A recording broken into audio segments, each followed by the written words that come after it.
Et là, aujourd'hui, tu parles du pont de l'Europe et des transformations des alentours.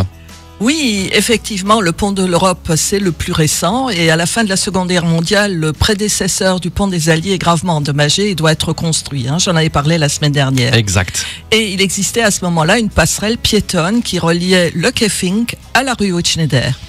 Elle borde alors un vieux quartier insalubre nommé Lotzbau, précise Bruno Neis, qui avait débuté comme ingénieur de la ville en 1968. Et c'était un lieu de passage très fréquenté qui ne sera d'ailleurs démonté qu'avec la construction du pont de l'Europe. D'ailleurs, les Allemands avaient déjà projeté dès 1901 la construction d'un pont entre les rues Clémenceau et celle du Bac. L'objectif étant de désenclaver un centre-ville, car il n'y avait qu'un seul pont, donc c'était assez dense en circulation. Alors l'idée d'une voie sur berge jusqu'au pont SNCF a également germé très vite. Et lors des premières réflexions sur le futur pont de l'Europe, le choix a été fait de relier la rue Clémenceau à la rue Haut-Schneider.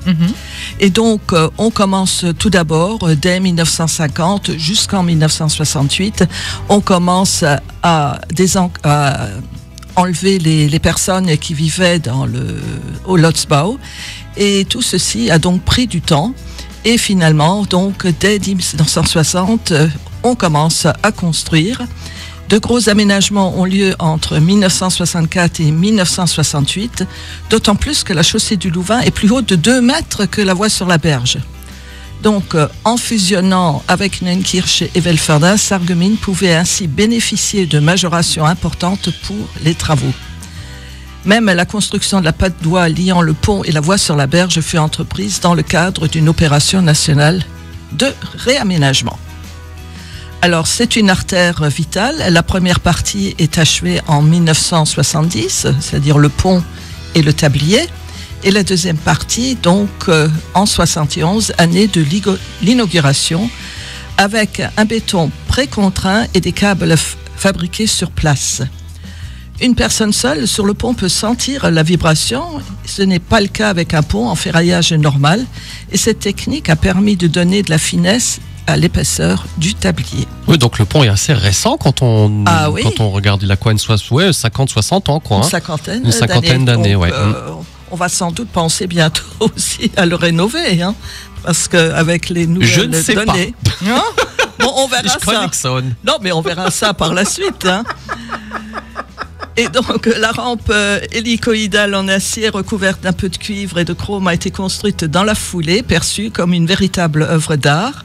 La chaussée Louvain a été remblayée pour avoir le support du coffrage permettant la construction de la patte d'oie. Et c'est donc une véritable mutation qui s'est opérée dans ce secteur. La rue du Breuil, qui était alors cul-de-sac, deviendra une sortie de ville vers Welferdin. La nouvelle poste sera construite, puis le parking du Moulin. Ah oui. Voilà. Non, mais c'est intéressant. C'est vrai qu'on n'imagine pas après tous les changements avec la guerre. C'est vrai. C'est bien. Et le pont de l'Europe a donc structuré la ville à une époque où tout le trafic passait par là et où il n'y avait pas de contournement. Ouais. Non, mais c'est intéressant. Moi, j'aime beaucoup regarder. Il y a des photos d'époque aussi sur notre site. Et si vous avez envie d'en savoir plus, il y a aussi un bel article sur le pont des Alliés qui date d'il y a 15 jours. Alors, comme je te connais, Arlette, c'est une vraie prof. Elle a toujours tout prêt. Pop. Elle a ses petits classeurs. Dans 15 jours, on ira à Forbach, c'est ça? Voilà, au château Barabino. Dans 15 jours, Arlette.